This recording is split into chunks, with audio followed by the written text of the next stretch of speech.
Assalomu alaykum, hurmatli seminar ishtirokchilari. Hammalaringizda xabarlaringiz bor.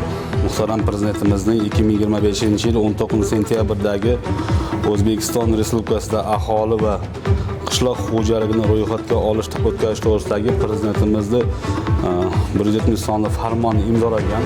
Unga asoslandan keyin Vazirlar Mahkamasining 2025-yil 7-oktyabrdagi aholini va qishloq xo'jaligini ro'yxatga olish tadbirlarini o'tkazish chora-tadbir to'g'risidagi 629 sonli qarori ham imzolandi.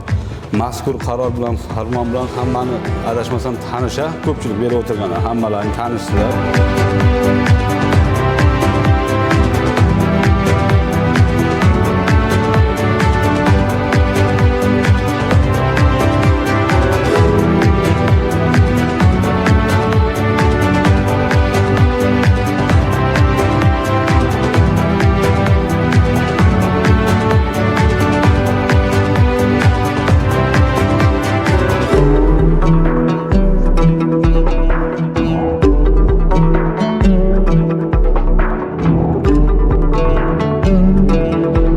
Hurmatli seminar ishtirokchilari, bitta narsani hammamiz his qilishimiz kerak.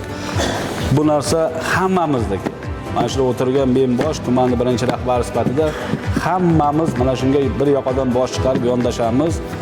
O'ylaymanki, Guliston tumanida buni juda ham keng targ'ibotini yo'lga qo'yib, ommaviy tadbirda hammamiz ko'tarinki ruhda o'tkazamiz. Kayfiyatni ko'tarib kelishdikmi? Mahalla raislari, mahallaning yettalik a'zolari, qolgan mutasaddi mana shu shtabdagi biriktirilgan boyag'i tasdiqlangan shtab a'zolari hammasi.